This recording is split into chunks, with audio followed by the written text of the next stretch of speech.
Sud Radio, la petite philo de l'été, Vincent Cespedes. Bonjour Vincent.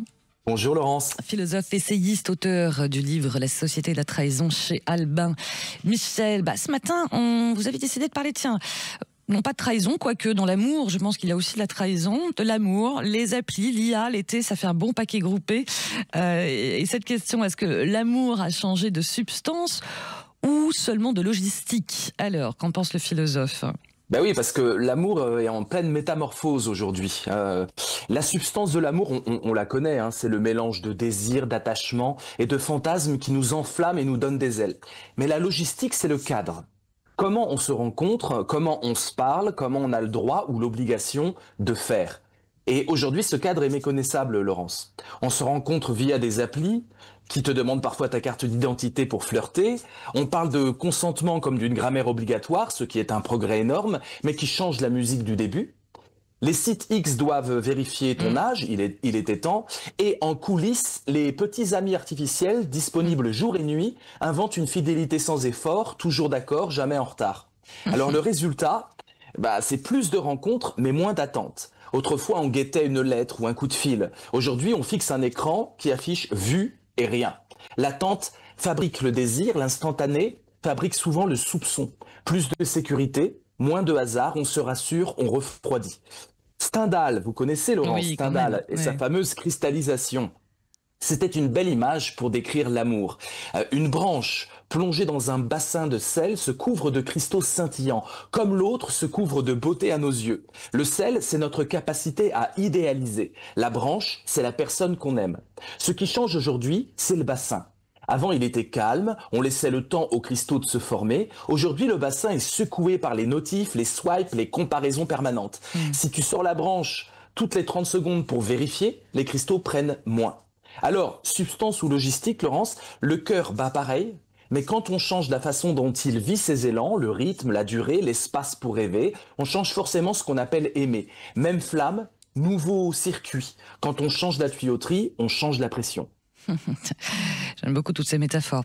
Ouais, on est peut-être trop pressé, mais alors certains pourraient vous dire, mais on est peut-être plus libre d'aimer en fait, ou alors on est plus exposé. C'est une question qui pique parce qu'on vit dans un monde qui adore vendre la liberté comme sur un rayon de supermarché. Tout est censé être possible. Couple, pas couple, polyamour, célibat assumé, relation libre, situationship, c'est-à-dire on ne sait pas trop ce qu'on aime, mais on est plus qu'une aventure et moins qu'un couple. On a l'impression de pouvoir tout choisir. Mais quand on regarde de près, cette liberté ressemble parfois à une vitrine. Derrière, beaucoup de fragilité.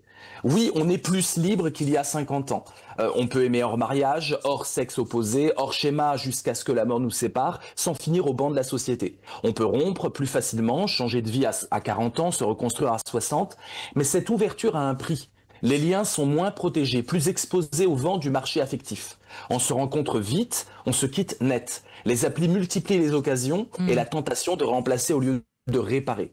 Historiquement, Laurence, l'amour a toujours eu besoin de cadres pour tenir, religieux, juridiques, sociaux. Aujourd'hui, on a abattu beaucoup de murs, victoire pour l'émancipation, mais aussi enlevé pas mal de toits. Résultat, plus d'air, mais plus de pluie. La précarité relationnelle, c'est ça, devoir rebâtir souvent, parfois sous l'orage. Et l'orage, des orages, il y en a, surtout en cette fin d'été. Mais Vincent Cespedes, la fidélité, ça peut pas se réinventer, ça existe. Enfin, on est fidèle ou on n'est pas fidèle. Oui, on est fidèle, Laurence, mais aujourd'hui, l'instant est roi. Messages instantanés, stories qui disparaissent en 24 heures, rencontres en un swipe. On vit dans un climat où la vitesse et la nouveauté semblent plus excitantes que la constance. Pourtant, bien sûr, le mot fidélité n'a pas disparu, il a juste changé de costume. Avant, la fidélité, c'était la promesse formelle. Alliance, contrat jusqu'à la mort, un cadre plus social que personnel. Aujourd'hui, elle se négocie. On voit émerger des pactes sur mesure, exclusivité partielle, pause convenue, couple ouvert avec des règles strictes, amitié amoureuse, où la loyauté compte plus que la possession. Bref, moins de dogmes, plus de contrats. Le paradoxe, c'est que cette liberté contractuelle peut rendre le lien plus solide. Quand on discute les termes au lieu de les subir, la confiance ne repose plus sur la peur de rompre, mais sur un accord vivant. Le désir, lui, se nourrit de ce sentiment de choix, à condition de résister à l'aspiration constante vers l'extérieur que fabriquent nos écrans.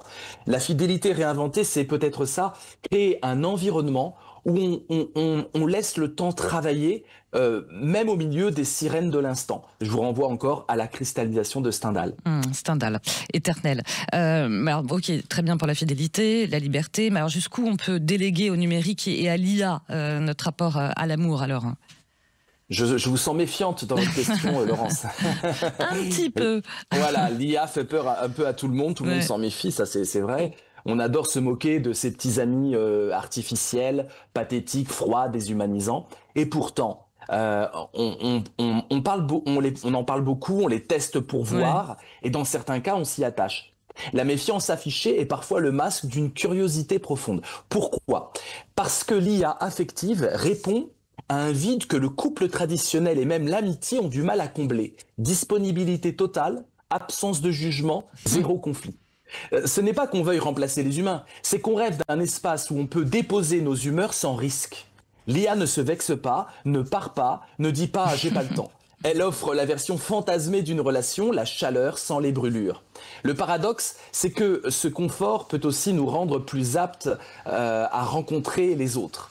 Comme l'écriture d'un journal intime, parler à une IA peut aider à clarifier ce qu'on veut avant de l'essayer avec quelqu'un de vivant. La clé, c'est l'usage, pont ou refuge. Historiquement, chaque nouvelle technologie relationnelle a d'abord fait peur. Le téléphone allait tuer les vraies relations, la photo abîmer le souvenir, les applis détruire la séduction. À chaque fois, on a trouvé un équilibre ou une dépendance. L'IA ne fera pas exception. Alors, jusqu'où déléguer? Assez pour se préparer à mieux rencontrer, pas au point d'économiser la rencontre elle-même. Parce qu'un miroir bien poli peut aider à se voir, mais si on s'y installe trop longtemps, on finit par oublier qu'il y a un monde derrière. Waouh! Et ce sera le mot de la fin par un philosophe qui s'y connaît bien en IA affective et en IA tout court. Exactement. Merci beaucoup, mon cher Merci, Vincent. Laurence. Je rappelle votre ouvrage, La Société de la Trahison, c'est chez Albin Michel. Et on se retrouve le week-end prochain. Merci. En chair et en voix. En chair et en voix.